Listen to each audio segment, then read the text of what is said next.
RJ, start with you.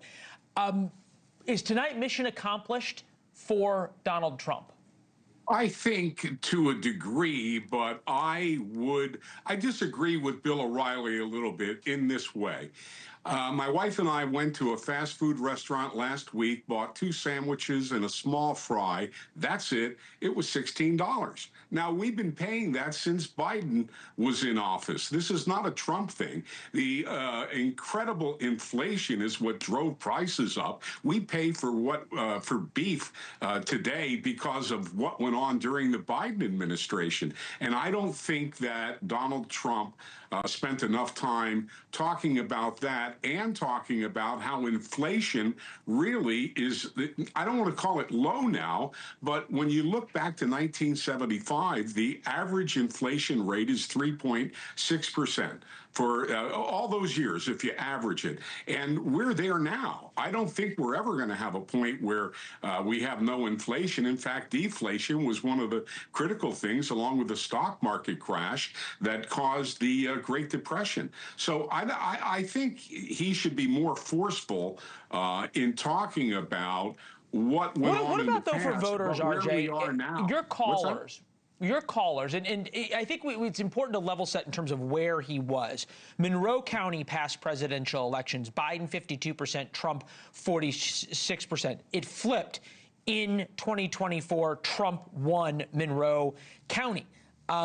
Pennsylvania's 7th and 8th congressional districts. These are the 2 key congressional districts if Republicans want to keep the House. The 7th congressional district flipped 2024. It flipped to be a Republican by 1%, couple of thousand votes. Same with the 8th, flipped Republican. We're not specifically to those swing voters, RJ.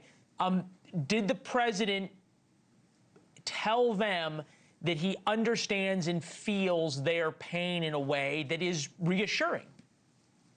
For swing voters, perhaps not. I think he has to do a more effective job in painting where we are and where we're going, and that it takes time to correct the course. Look at Ronald Reagan. Ronald Reagan didn't correct situation RJ, let me get in, overnight. Batya, among others, including Dan. Batya, to you. You and I were texting during this.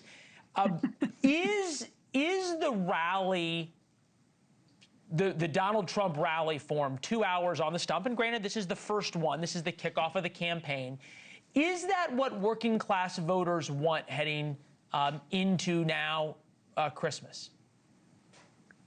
I have to say, I think he landed it. And I wasn't expecting to say that. And the reason I think that is because of the mystery you opened with, Leland.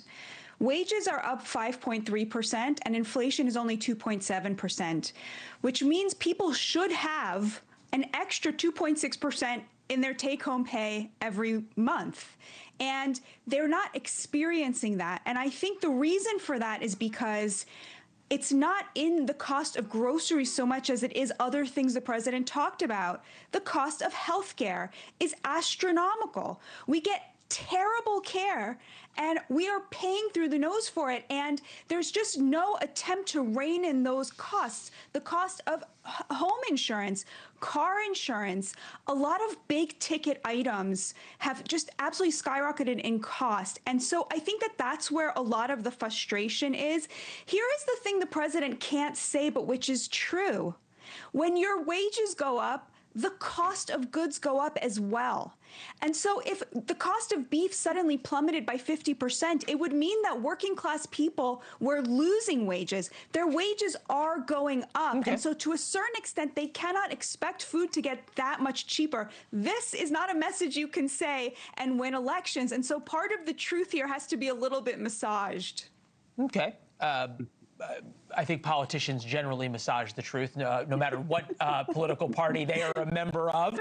Thank you for watching. Subscribe below and download our NewsNation app right now on your phone, and you will get fact-based, unbiased news for all Americans.